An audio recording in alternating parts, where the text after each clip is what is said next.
ಗೋದಾವರಿ ತುಂಗೆ ಯಮುನೆ ಸಿಂಧುವೆ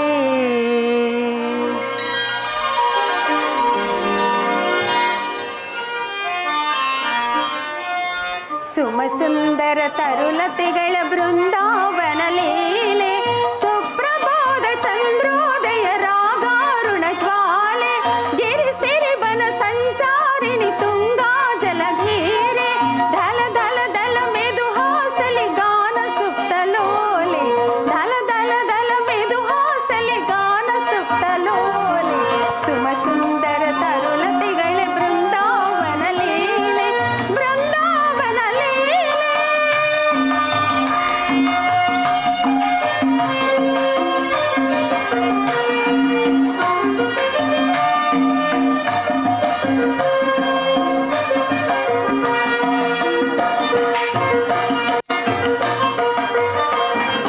ಶತ ಶತ ಶತಮಾನಗಳ ಗುಪ್ತಗಾಮಿ ಚೇತನವೇ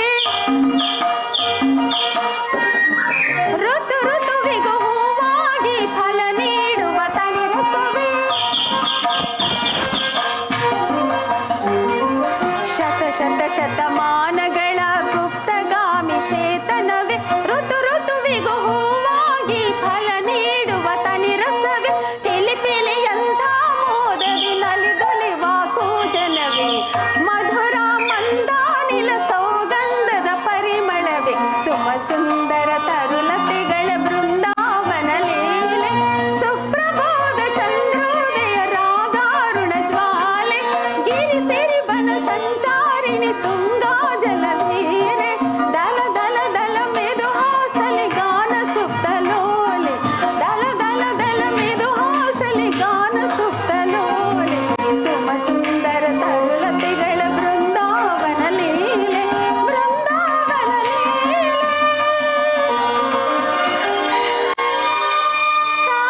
ಕಾವೇರಿ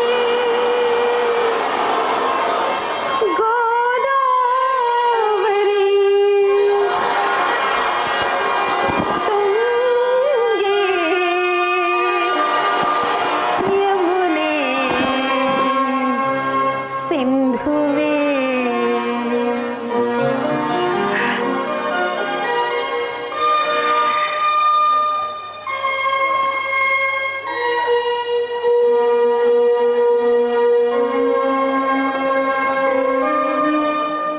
ಅಕ್ಕ ಅಕ್ಕ ಅಕ್ಕ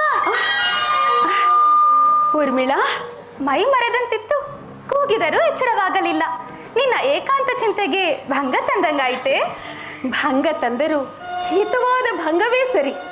ಅದಕ್ಕಾಗಿ ನಾನು ನಿನಗೆ ಅಭಿನಂದಿಸಬೇಕಾಗಿದೆ. ನನ್ನಿಂದ ಅಂತಹ ಮಹಾಕಾರ್ಯವೇನಾಯ್ತಕ್ಕ? ಬಾ, ಪಕ್ಕದಲ್ಲಿ ಕುಳಿತುಕೋ.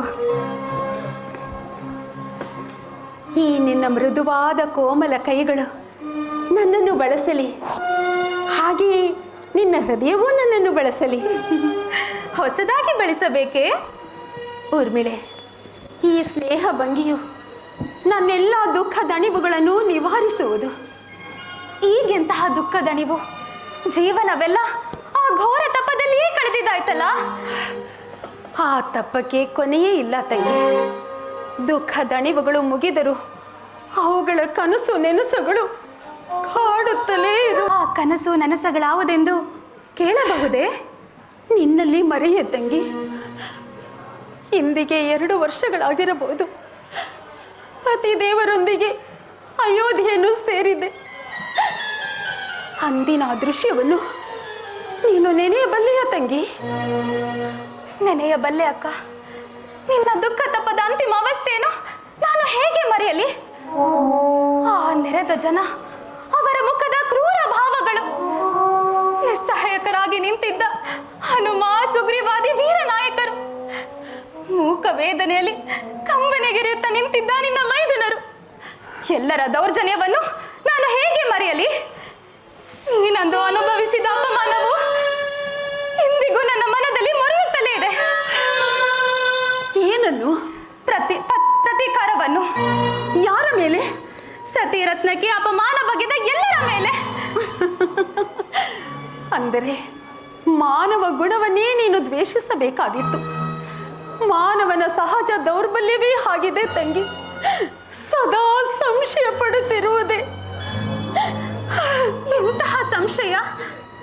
ನಿನ್ನ ಸತೀತ್ವದಲ್ಲಿ ಸಂಶಯವೇ? ರಾಜಋಷಿ ಜನಕರಾಯನ ಮಗಳು, ಚಕ್ರವರ್ತಿ ರಾಮಚಂದ್ರನ ಮಡದಿ, ಅಯೋಧ್ಯೆಯ ಮಹಾಮಾತೆ. ಕೆಲವು ಜನ ಸಂಶಯ ಪ್ರಕೃತಿಗಳ ಪರೀಕ್ಷಾ ಚಪಲವನ್ನು ಪೂರೈಸಬೇಕೆ? ಇದನ್ನು 4 ಸೋದರರು ನೋಡುತ್ತಾ ನಿಂತಿದ್ದರು. ಅಯೋಧ್ಯೆಯ ಮಹಾರಾಜ್ಞಿಯ ಶೀಲ ಅಶ್ಲೀಲಗಳು ಅದರ ಪ್ರಜೆಗಳಿಗೆ ಸೇರಿದುದಲ್ಲವೇ? ಅಯೋಧ್ಯೆಯ ಮಹಾಮಾತೆ ಅಯೋಧ್ಯೆಯ ಪ್ರಜೆಗಳಿಗೆ ತಾಯಿಯಲ್ಲವೇ? ತಾಯಿಯ ಶೀಲದಲ್ಲಿ ಮಗನಿಗೆ ಸಂಶಯವೇ? ನನ್ನ ಮನದಲ್ಲಿಯೂ ಅದೇ ನೋವು ಊರ್ಮಿಳ. ನೀನೊಬ್ಬಳು ಅದನ್ನು ಗ್ರಹಿಸಿರುವೆ. ಎಲ್ಲಕ್ಕೂ ಹೆಚ್ಚಾಗಿ ಆ ಸಂಶಯ ಪ್ರಕೃತಿಗಳೊಂದಿಗೆ ರಾಘವೇಶ್ವರನು ಸೇರಿದ್ದನೇನೋ ಎನ್ನುವ ಚಿಂತೆ ಹೆಚ್ಚು ನನ್ನನ್ನು ಕಾಡುತ್ತಿದೆ. ಜಗದ ಅವಹೇಳನವನ್ನು ಸಹಿಸಬಲ್ಲೆ, ಆದರೆ ನಾಥನ ನಂಬಿಕೆಯನ್ನು ಕಳೆದುಕೊಂಡು ಹೇಗೆ ಬಾಳಲಿ ಊರ್ಮಿಳ, ಹೇಗೆ ಬಾಳಲಿ? ರಾಮಭದ್ರನು ಎಂದಿಗೂ ನಿನ್ನ ಶೀಲದಲ್ಲಿ ಸಂಶಯ ಪಡಲಾರ. ಅವನ ಕಣ್ಣಿಗೆ ನೀನು ಎಂದಿಗೂ ಸ್ವರ್ಣಮೂರ್ತಿಯಾಗಿರುವೆ. ಸುಖದಲ್ಲಿ ಮಾತ್ರ ಒಂದಾದ ದಂಪತಿಗಳನ್ನು ದುಃಖವು ಬೇರ್ಪಡಿಸಬಹುದು, ಆದರೆ ದುಃಖದಲ್ಲಿ ಒಂದಾದ ದಂಪತಿಗಳನ್ನು ಬೇರ್ಪಡಿಸುವ ಶಕ್ತಿ ಯಾರಿಗುಂಟು, ಯಾವುದಕ್ಕುಂಟು? ಸತ್ಯವನ್ನು ನುಡಿದೆ ತಂಗಿ. ನನ್ನ ಹೃದಯಕ್ಕೆ ಅಮೃತವನ್ನೇರಿದೆ. ನನ್ನ ನಾಥನ ಅಳಲನ್ನು ಅಂದು ಮಾರುತಿ ವರ್ಣಿಸಿದ್ದು ಈಗಲೂ ನನ್ನ ಕಿವಿಗೆ ಕಟ್ಟಿದ ಹಾಗಿದೆ. ನಿಂತಲ್ಲಿ ಕುಳಿತಲ್ಲಿ ನನ್ನನ್ನೇ ನೆನೆಯುತ್ತಿದ್ದನಂತೆ. ಗಿಡ ಮರಗಳನ್ನು, ಹಕ್ಕಿ ಪಕ್ಕಿಗಳನ್ನು, ಸೀತೆಯನ್ನು ಕಂಡಿರಾ, ಸೀತೆಯನ್ನು ಕಂಡಿರಾ, ನನ್ನ ಸೀತೆಯನ್ನು ಕಂಡಿರಾ ಎಂದು ಕೇಳುತ್ತಿದ್ದನಂತೆ.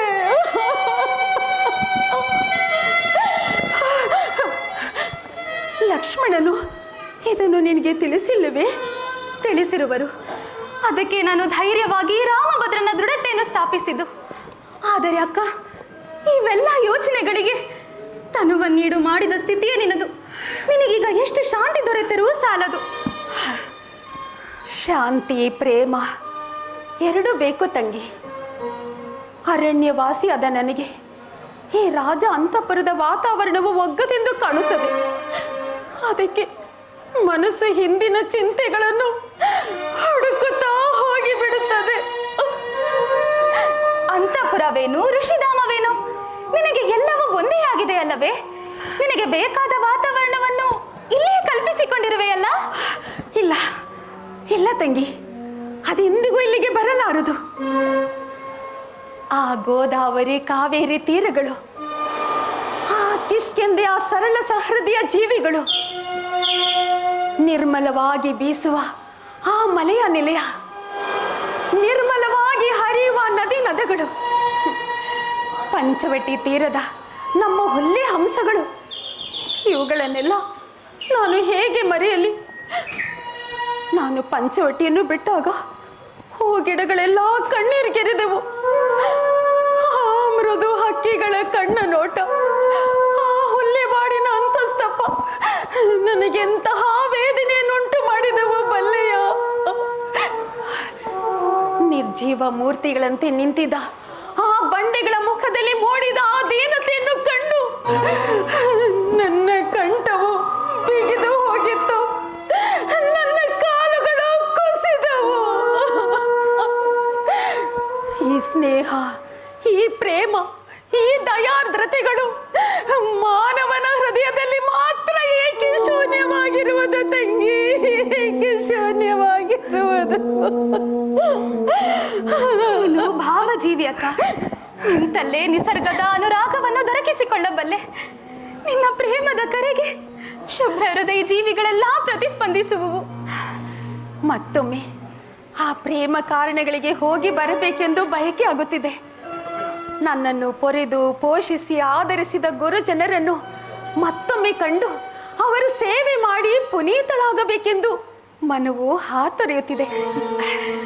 ತಂಗಿ, ನನಗೆ ಇನ್ನೂ ಒಂದು ಆಶೆ ಇದೆ. ಹೇಳಕ್ಕ, ಸಂಕೋಚವೇತಕ್ಕೆ? ನಾಳೆ ನನ್ನ ಹೊಟ್ಟೆಯಲ್ಲಿ ಹುಟ್ಟುವ ಮಗನು ಆ ಸರಳ ಹೃದಯದ ನಿಸರ್ಗ ಶಿಶುವಿನಂತೆ ದಯಾ, ಪ್ರೇಮ, ಶಾಂತಿಗಳ ಗಣಿಯಾಗಬೇಕೆಂದು ಬಯಸುವೆ. ನನ್ನ ಉದರದಲ್ಲಿರುವ ನನ್ನ ಕಂದನಿಗಾಗಿ ಮತ್ತೊಮ್ಮೆ ಆ ಭವ್ಯ ಜೀವನವನ್ನು ಕಂಡುಂಡು ಬರಬೇಕೆಂದು ಆಸೆ ಆಗುತ್ತಿದೆ ತಂಗಿ, ಆಸೆ ಆಗುತ್ತಿದೆ. ಎಂತಹ ವಿಲಕ್ಷಣ ಆಸೆ! ಸಾಮ್ರಾಜ್ಞಿಯು ಎಲ್ಲ ವೈಭವಗಳನ್ನು ವರ್ಜಿಸಿ ವನದೇವಿಯಾಗಲು ಬಯಸುತ್ತಿರುವಳು. ಇದನ್ನು ರಾಮಭದ್ರನಿಗೆ ತಿಳಿಸಲಿಲ್ಲವೇಕೆ? ಭಯ, ಸಂಶಯಗಳು ಕಾಡುತ್ತವೆ. ಅವರು ಒಪ್ಪರೋ ಎನ್ನುವ ಚಿಂತೆ. ಊರ್ಮಿಳಾ, ನೀನು ನನಗೆ ಒಂದು ಉಪಕಾರವನ್ನು ಮಾಡುವೆಯಾ? ಹೇಳಕ್ಕ. ಈ ವಿಷಯವನ್ನು ಲಕ್ಷ್ಮಣ ಸ್ವಾಮಿಗೆ ತಿಳಿಸಿ ಶ್ರೀರಾಮಚಂದ್ರನ ಅನುಜ್ಞೆಯು ದೊರೆಯುವಂತೆ ಮಾಡು. ರಾಮಭದ್ರನ ಅನುಜ್ಞೆಯನ್ನು ನಾನು ದೊರಕಿಸಿಕೊಡಬೇಕೆ? ಬಹಳ ಸಂತೋಷ. ಅಗೋ, ಅವರೇ ಬರುತ್ತಿದ್ದಾರೆ. ತಾಯಿಯವರಿಗೆ ನಮಸ್ಕರಿಸುವೆನು. ಸುಖಿ ಆಗೋ ಕಂದ. ತಾಯಿಯವರ ಸಮಯವನ್ನರಿಯದೆ ಬಂದ ಹಾಗಾಯಿತು? ಇಲ್ಲ ಇಲ್ಲ, ನೀನು ಸಮಯಕ್ಕೆ ಸರಿಯಾಗಿ ಬಂದಿರುವೆ. ನಾನು ಊರ್ಮಿಳೆ ಈಗಷ್ಟೇ ನಿನ್ನನ್ನು ಜ್ಞಾಪಿಸಿಕೊಂಡೆವು. ಕಂದ, ನಿನ್ನಿಂದ ಒಂದು ಕಾರ್ಯವಾಗಬೇಕಾಗಿದೆ. ನನ್ನಿಂದಲೇ? ಆಜ್ಞೆ ಆಗಲಿ ತಾಯಿ. ಹೇಳು ಊರ್ಮಿಳಾ, ಹೇಳು ಹೇಳು. ಕೆಲ ಕಾಲ ಗುರುಜನಗಳನ್ನು ಸೇವೆ ಮಾಡುತ್ತಾ ಅರಣ್ಯದಲ್ಲಿದ್ದು ಬರಲು ತಾಯಿಯು ಬಯಸುತ್ತಿರುವಳು. ಎಂತಹ ಬಯಕೆ ತಾಯಿ? ಏಕೆ ಕಂದ? ವನವಾಸವಿನ್ನೂ ಬೇಸರವಾಗಲಿಲ್ಲವೇ? ಇಲ್ಲ ಇಲ್ಲ, ಅದೆಂದಿಗೂ ಬೇಸರವಾಗುವುದಿಲ್ಲ. ಅರಳುವ ಕಮಲಗಳು, ಸರ್ವ ವರ್ಣಗಳನ್ನು ಚೆಲ್ಲಿಕೊಂಡು ಹುಟ್ಟಿ ಮುಳುಗುವ ಭಾಸ್ಕರನು, ಸುಕೋಮಲ ಕಂಠದಿಂದ ಹಾಡುವ ಹಕ್ಕಿಗಳು, ಸರಳ ಹೃದಯದಿಂದ ಬಾಳುವ ಋಷಿ ಜನರು ಇರುವ ತನಕ ವನವು ನನಗೆ ತಪಸ್ಸಿಗಳ ತವರು, ಕಾವ್ಯ ಕಲೆಗಳ ನೆಲೆಬೀಡು, ಶುಭ್ರ ಜೀವನದ ಆರಾಮಧಾಮ. ಹ, ವನವಾಸ ಕಳೆದು ಈಗ ತಾನೇ 2 ಸಂವತ್ಸರಗಳು ಕಳೆಯುತ್ತಾ ಬಂದು ಮತ್ತೆ ಬಯಸುವಿರೇ ತಾಯಿ? ನೋಡು ಲಕ್ಷ್ಮಣ, ಹಿಂದೆ ರಾಜ್ಯ ಬಹಿಷ್ಕೃತಿಯಾಗಿ ವನವನ್ನು ಸೇರಿ ಋಷಿ ಋಣವನ್ನು ಸೇವಿಸಿದ್ದೆ. ಆಗ ವನವಾಸ ನನಗೆ ಶಿಕ್ಷೆ ಆಗಿತ್ತು. ಆದರೆ ಈಗ ಮನಪೂರ್ವಕವಾಗಿ ಈ ಸ್ವತಂತ್ರ ಜೀವನದ ಪ್ರಭೆಯಿಂದ ಋಷಿ ಋಣವನ್ನು ತೀರಿಸಬೇಕೆಂದಿದ್ದೇನೆ. ಈಗ ವನವಾಸ ನನಗೆ ವರವಾಗಿದೆ ಕಂದ, ವರವಾಗಿದೆ. ವರ? ಏಕೆ ಕಂದ? ರಾಘವೇಶ್ವರನು ಅನುಜ್ಞೆಯನ್ನು ದಯಪಾಲಿಸುವುದಿಲ್ಲವೇ? ಇಲ್ಲ ತಾಯಿ, ನೀನು ಈ ಅಭೀಷ್ಟವನ್ನು ಹೊಂದಿರುವೆ ಎಂದು ಶ್ರೀರಾಮನು ಆಗಲೇ ಅನುಜ್ಞೆಯನ್ನು ಒತ್ತಿರುವನು. ಸಂತೋಷ, ಸಂತೋಷ. ನಿರೀಕ್ಷಿಸಿ ಅನುಜ್ಞೆಯನ್ನು ದಯಪಾಲಿಸಿರುವನು ತಾಯಿ. ಈ ದಾಸಿಯ ಮೇಲೆ ಅದೆಷ್ಟು ಕರುಣೆ. ಅಂದ ಹಾಗೆ ಯಾವಾಗ ಪ್ರಯಾಣ ಮಾಡಬಹುದಂತೆ? ತಾಯಿಯವರ ಚಿತ್ತದ ಮೇರೆಗೆ ನಾಳೆ ಪ್ರಾತಃ ಕಾಲ. ಧನ್ಯಳಾದೇನು, ಧನ್ಯಳಾದೇನು. ತಂಗಿ, ನಾನು ಬಾಗಿನಗಳನ್ನು ಸಿದ್ಧಗೊಳಿಸುವೆನು. ಯಾವ ಮಾಡಲು ವೇಳೆ ಇಲ್ಲ. ನೀನು ಬೇಗ ಬಂದು ಬಿಡು, ಜಾಗೃತಳಾಗಿ ಬಂದು ಬಿಡು. ನಾನು ಹೋಗಿ ಬರಲೇ? ಹಾಗೆ ಆಗಲ್ಲ, ಹೋಗಿ ಬರುತ್ತೇನೆ.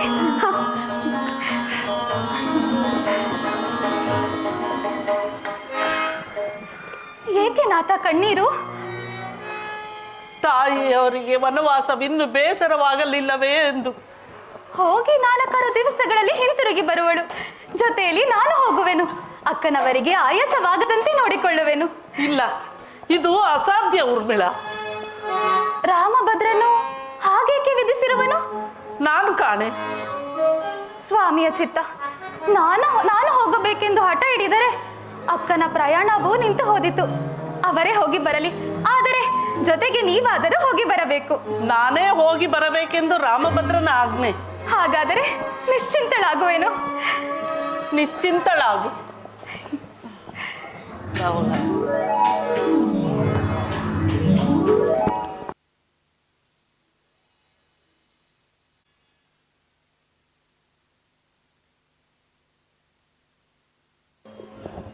जानकी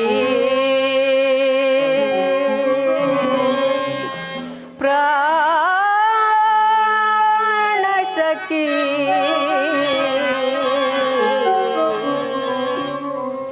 अगलिदೆಯಾ कमलमुखी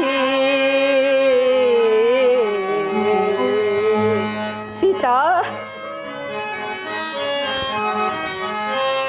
जानकी प्राण सखी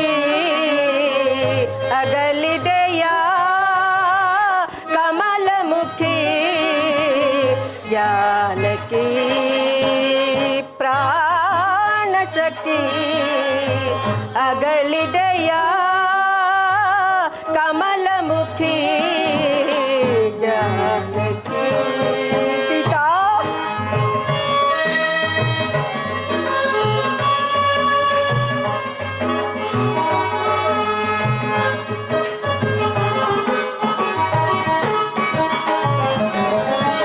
पंचवटी तट पुण्य रूपिणी गोदानंदित हंस गमनी सीता सीता पंचवटी तट पुण्य रूपिणी गोदानंदित हंस गमनी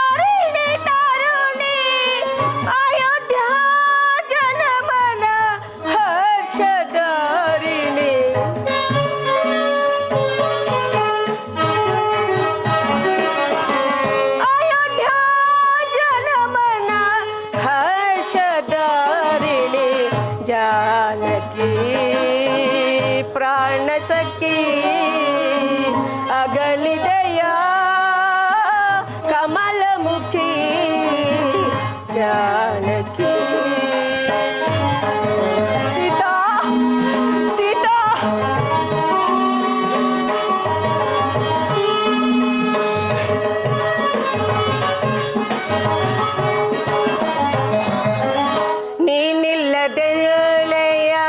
ಬಾಳಿದು ವಿಫಲ ನೀನಿಲ್ಲದೆಯ ಬಾಳಿದು ವಿಫಲ ಚಿಂತಾ ಸಂಚಿತ ತಂತು ಜಾಲ ಸೀತಾ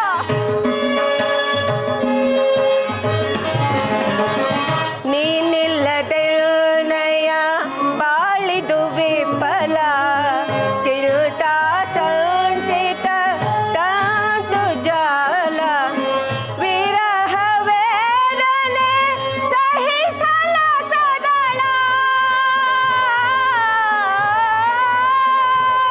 सीता सीता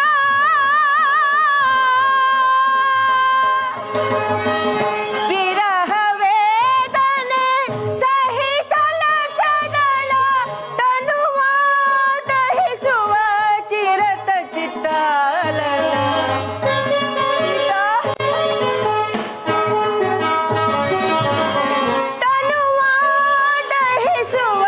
चिरंत चित्तालन जानकी प्राण सखी अगलिदೆಯಾ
ಹಸ್ತಿನಾವತಿಯ ಭಾಗ್ಯಲಕ್ಷ್ಮಿ,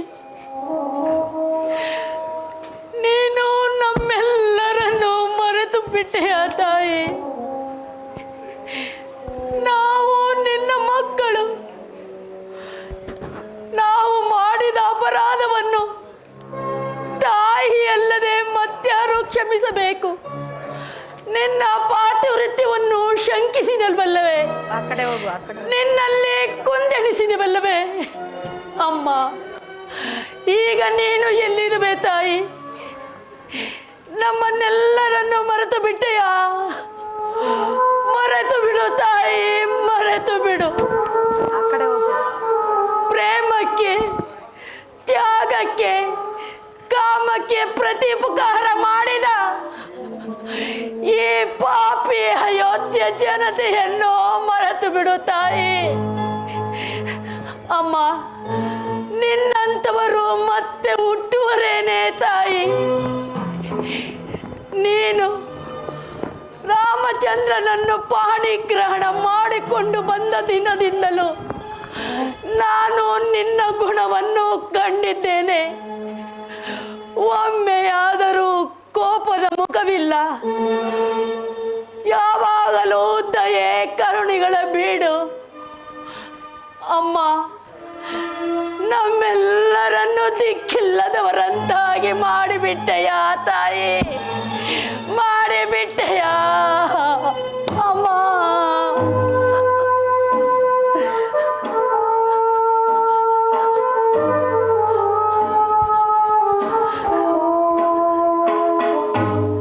ಕಂಚುಕಿ,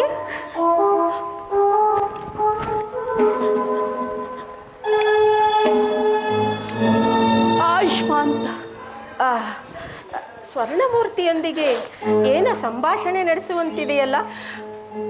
ತಾಯಿಯೊಂದಿಗೆ ನನ್ನ ಹೊಟ್ಟೆಯ ಸಂಕಟವನ್ನು ಹೇಳಿಕೊಳ್ಳುತ್ತಿದ್ದೇನೋ ಅಷ್ಟೇ.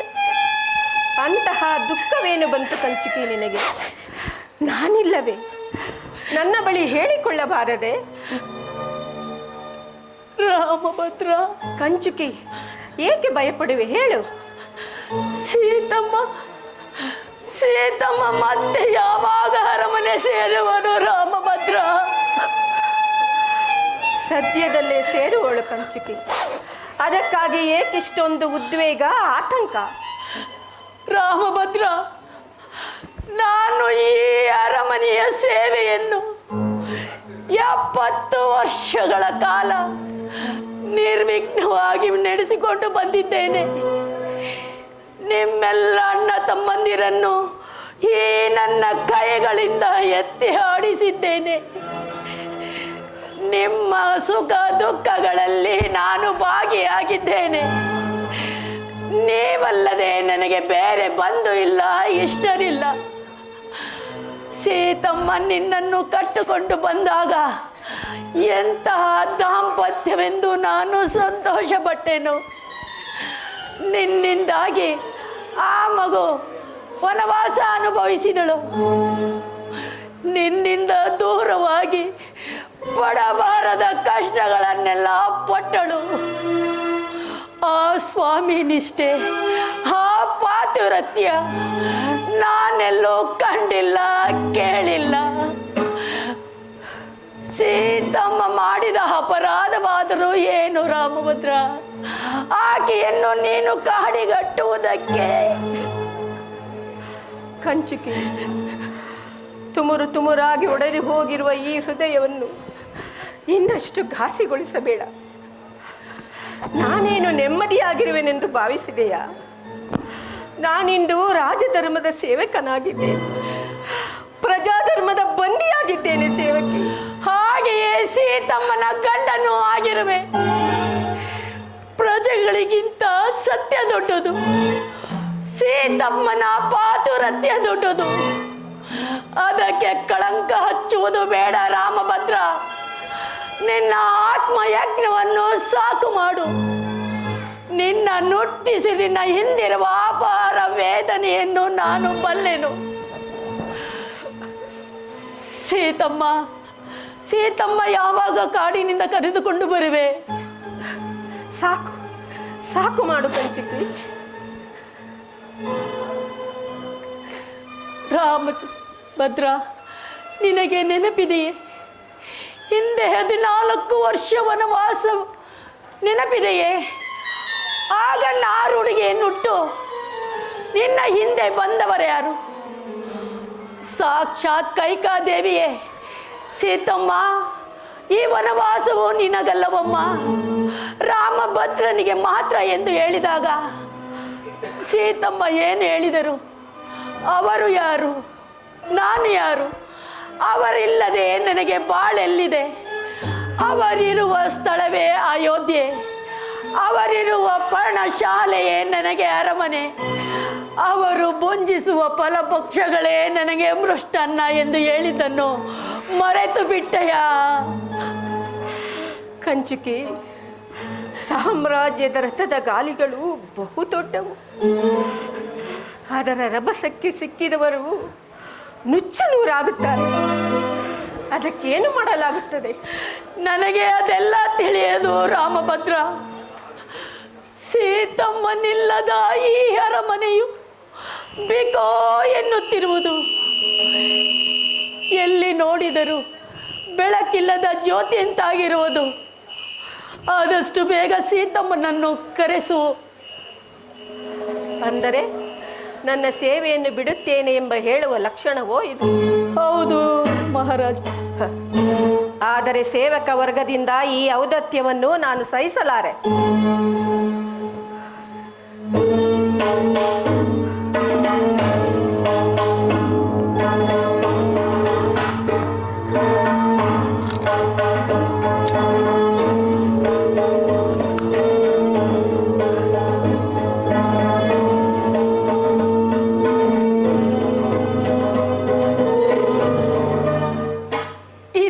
ಸ್ವೀಕರಿಸಬೇಕು.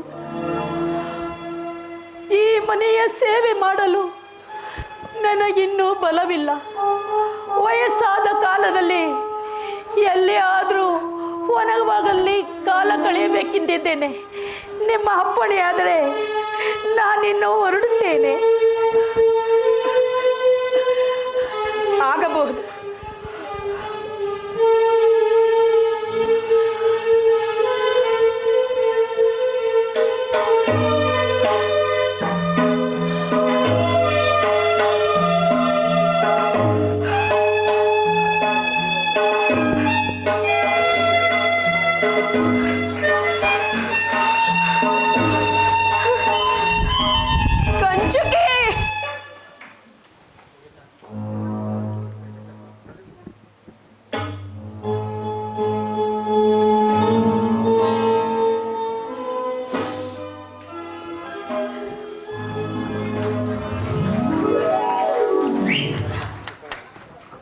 ಸ್ಥಿತಿಲಿ ಪಾತ್ರ ಮಾಡ್ತಾನೆ ಅಂತ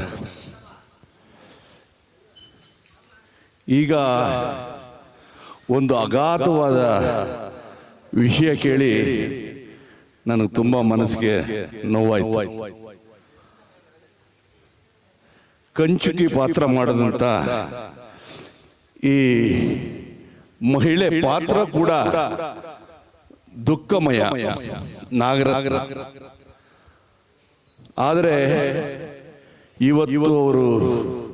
ಇವತ್ತಿನ ದಿನ ನಡೆದಿರೋದು ಕೂಡ ಅವರೆಂದೂ ನಾವು ಕೂಡ ಯಾವತ್ತೂ ಮರೆಯಲಾರದಂತ ಒಂದು ಘಟನೆ. ಅವರ ಪತಿದೇವರು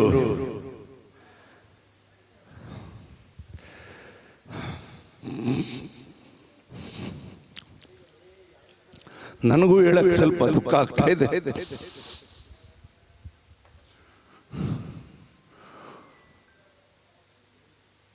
ಬ್ರೈನ್ ಸ್ಟ್ರೋಕ್ ಇಂದ ನೆನ್ನೆ ಮೃತರಾಗಿದ್ದಾರೆ. ಆದರೆ ಇವತ್ತು ಆಕೆ ಆ ಕಾರ್ಯನೆಲ್ಲ ನಿರ್ವಹಿಸಿ ಬಣ್ಣ ಹಾಕಿ ಪಾತ್ರ ಮಾಡ್ತಾಳೆ ಅಂದ್ರೆ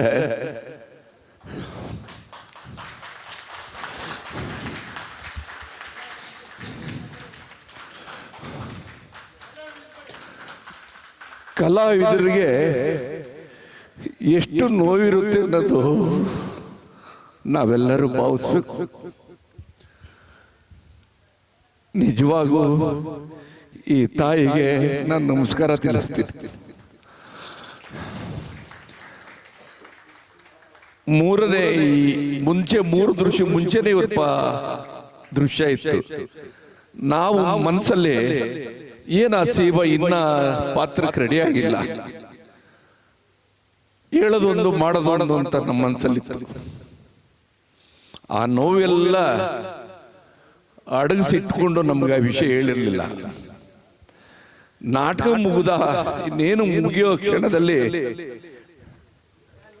ಕಲ್ಲೂರು ಮಾಸ್ಟರ್ಗೆ ವಿಷಯ ಗೊತ್ತಾಗಿದೆ. ನಿಜವಾಗ್ಲೂ ಇಡೀ ರಂಗಭೂಮಿ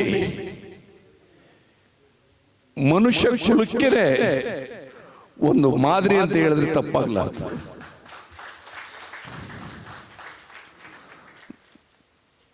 ಈ ಒಂದು ವೇದಿಕೆಯಲ್ಲಿ ಅಗಲಿದಂತ ಇವರ ಪತಿದೇವರಿಗೆ ಚಂದ್ರಶೇಖರ್ ಅವರಿಗೆ ಭಗವಂತ ಚಿರಶಾಂತಿ ಕೊಡ್ಲಿ ಅಂತ ನೀವೆಲ್ಲರೂ ಕೂಡ ಒಂದು ನಿಮಿಷ ಮೌನ ಆಚರಿಸೋಣ.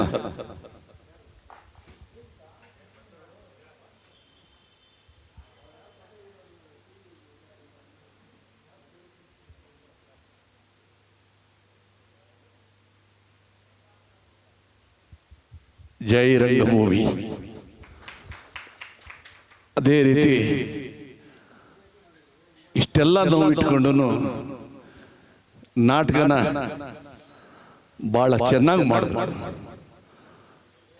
ಆ ಪಾತ್ರಗಳಿಗೆ ಜೀವ ತುಂಬಿ ಪಾತ್ರ ಮಾಡಿದ್ರು. ಈಕೆ ಆ ನೋವು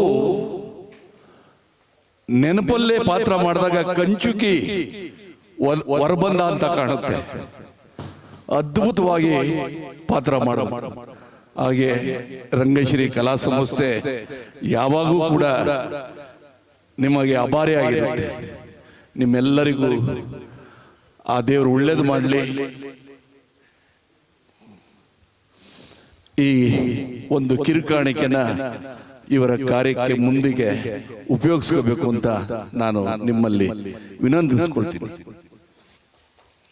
ಒಳ್ಳೆಯದಾಗಲಿ, ಎಲ್ಲರಿಗೂ ಒಳ್ಳೇದಾಗಲಿ, ಅವರ ಆತ್ಮಕ್ಕೆ ಶಾಂತಿ ಸಿಗಲಿ, ಇವರ ಕುಟುಂಬಕ್ಕೆ ಆ ನೋವನ್ನು ಭರಿಸುವ ಶಕ್ತಿ ಆ ಭಗವಂತ ಕೊಡ್ಲಿ. ಸ್ವಾಮಿ ಸರ್, ನಾಟಕದವ್ರಿಗೆ ಎಂತೆಂಥ ನೋವುಗಳು ಇರುತ್ತೆ ಏನು ಅನ್ನೋದು ನೀವು ಪತ್ರಕರ್ತರು ನನಗೆ ನಿಜವಾಗ್ಲೂ ಇದು ನಿಜನಾ? ಈ ಘಟನೆ ನಡೆದಾಗ ನನಗೆ ಒಂದು ನೆನಪಂತು. ಇವ್ರ ತರನೇ ನಾನು ಕೂಡ 1996ರಲ್ಲಿ KGF ನಲ್ಲಿ ಪ್ರಚಂಡ ರಾವಣ ಒಪ್ಕೊಂಡ್ಬಂದಿದ್ರು. ನಾನು ಮೈಸೂರಲ್ಲಿ ಪ್ರಚಂಡ ರಾವಣ ಮುಗಿಸ್ಕೊಂಡು ಬೆಂಗಳೂರಿಗೆ ಬಂದೆ. ನೈಟ್ ಮಲಗದೆ, ಬೆಳಿಗ್ಗೆ ನಮ್ಮ ತಂದೆ ತೀರೋಗಿದ್ರು. ಅವ್ರನ್ನೆಲ್ಲ ಆರೈಕೆ ಮಾಡಿ ಎಲ್ಲ ಮಾತಾಡಿಸಿ ಹೋಗೋ ರಾತ್ರಿ ಎಲ್ಲ ನಿದ್ದೆಗೆಟ್ಟಿದೆಯಾ, ಹೋಗಿ ಮಲಗೋ ಅಂತಂದ್ರು. ಹೋಗಿ ಮಲಗದೆ. ನಾನು ಹೋಗಿ ಸ್ವಲ್ಪ ಟಿಫನ್ ಮಾಡಿ ಮಲಗದೆ. 2 ಗಂಟೆ ನಂತರ ನಮ್ಮ ತಂದೆ ತೀರೋದ್ರು ಅಂತ ವಿಷಯ ಬಂತು. ಸರಿ, ಆ ಕಾರ್ಯ ಎಲ್ಲ ಎದ್ದು ಸಂಬಂಧಿಕರಿಗೆಲ್ಲ ಹೇಳಿ ಆ ಕಾರ್ಯ ಎಲ್ಲ ಮುಗಿಸಿ ಮಾರನೇ ದಿನ ನಾನು ಕೂಡ KGF ಹೋಗ್ಬೇಕಾಗಿದ್ದಂತ ಸನ್ನಿವೇಶ ಅವತ್ತು ಅದಕ್ಕೆ ಬಂತು. ಇವತ್ತೇನು ಈ ಸನ್ನಿವೇಶ ಆಗಿದೆಯೋ ನನ್ನ ಜೀವನದಲ್ಲೂ ಇದಾಗಿದೆ ಅಂತ ಹೇಳಕ್ ಇಷ್ಟಪಡ್ತೀನಿ. ಆದ್ರೆ ಯಾರೇ ಆದ್ರೂ ರಂಗಭೂಮಿಗೆ ಪಾತ್ರ ಒಪ್ಕೊಂಡ ಮೇಲೆ ಆ ಸಮಯಕ್ಕೆ ಸರಿಯಾಗಿ ಹೋಗಿ ಪಾತ್ರ ನಿರ್ವಹಿಸ್ತಾರಲ್ಲ, ಅದು ನಿಜವಾದ ಕಲಾವಿದನ ಒಂದು ಶಕ್ತಿ, ಒಂದು ಧೈರ್ಯ, ಒಂದು ಕರ್ತವ್ಯ.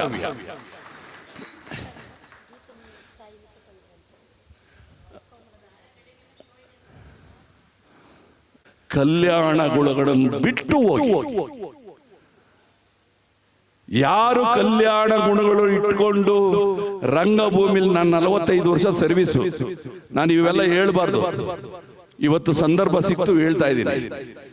ಯಾರು ಕಲ್ಯಾಣ ಗುಣಗಳು ಇಟ್ಕೊಂಡು ರಂಗಭೂಮಿಲಿ ಬೆಳೆಯಕ್ಕೆ ಬಂದ್ರು ಅವ್ರು ಒಬ್ರು ಉದ್ಧಾರ ಆಗಿಲ್ಲ. ನಾನು ನೋಡ್ದಂಗೆ ನಮ್ಮ ಕಣ್ಣು ಮುಂದೆ ಅಷ್ಟು ಜನ ಸ್ಪಾಯ್ಲ್ ಆಗಿಲ್ಲ. ನೀವು ಆರ್ಥಿಕವಾಗಿ ಸಬಲರಾಗ, ಆಗ ನೀವು ಎಲ್ಲದರಲ್ಲೂ ಗೆಲ್ತೀರ, ಎಲ್ಲದರಲ್ಲೂ. ಹಾಗಾಗಿ ಏನಪ್ಪ, ನಾವು ಅವನಿಗಿಂತ ಹಿರಿಯರೆಲ್ಲ ನಾವು ಕೂತಿದ್ವಿ, ನಮಗೂ ಬುದ್ಧಿ ಹೇಳ, ಇದು ಬುದ್ಧಿ ಹೇಳ ಅಂತ ಇದಲ್ಲ. ಮಗ ಅಪ್ಪನಿಗೆ ಬುದ್ಧಿ ಹೇಳ್ಬೋದು. ಕಾರಣ ಏನು ಅಂತಂದ್ರೆ ಅಪ್ಪನಿಗೆ ಗೊತ್ತಿಲ್ಲದೆ ಕೆಲವೊಂದು ವಿಷಯಗಳು ನಡೆದಿರ್ತದೆ. ಆಗ ಮಗ ಅಪ್ಪ ಆಯ್ತು ತಪ್ಪು ಅಂತ ಹೇಳಿದ್ರೆ ಅದನ್ನು ತಿದ್ಕೋಬೇಕಾಗಿದ್ದು ಅಪ್ಪನ ಕರ್ತವ್ಯ. ನಾನು ಅವ್ರ ಅಪ್ಪ, ನಾನ್ಯಾಕೆ ತಿದ್ಕೋಬೇಕು ಅಂದ್ರೆ ಪಾತಾಳಕ್ಕೆ ಬೀಳ್ತೀಯ. ಮಗನಿಗೆ ಗೊತ್ತಿರ್ತದೆ ನಮ್ಮ ತಂದೆ ಆ ವಿಷಯದಿಂದ ಹಾಳಾಗಿ ಹೋಗ್ತಾನೆ, ಅವನು ಎಚ್ಚರಿಸ್ತಾನೆ.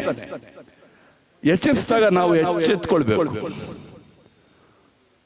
ಹಾಗಾಗಿ ಇವತ್ತು ನಾವೆಲ್ಲ ರಂಗಭೂಮಿನ ಪ್ರೀತಿಸೋಣ, ಆರಾಧಿಸೋಣ, ರಂಗಭೂಮಿಗೋಸ್ಕರ ನಾವೆಲ್ಲರೂ ಕೈ ಜೋಡಿಸೋಣ.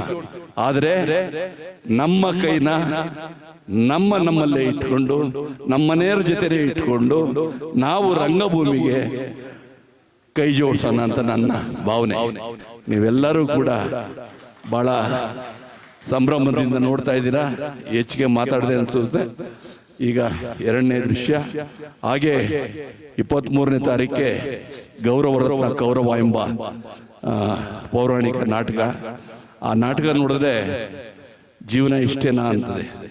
ದುರ್ಯೋಧನ 18 ಅಕ್ಷೋಣಿ ಸೈನ್ಯನ ಇಟ್ಕೊಂಡು ರಾಜ್ಯಭಾರ ಮಾಡಿ ಚಕ್ರವರ್ತಿ ಎನಿಸ್ಕೊಂಡು ಅಂತ ಮಹಾನ್ ಸಾಧಕ ಕೌರವೇಶ್ವರ ಕೊನೆ ದಿನಗಳಲ್ಲಿ ಏನಾಗ್ತಾನೆ ಅನ್ನೋದು ಆ ಗೌರವ ಕೌರವದ ಒಂದು ನಾಟಕ.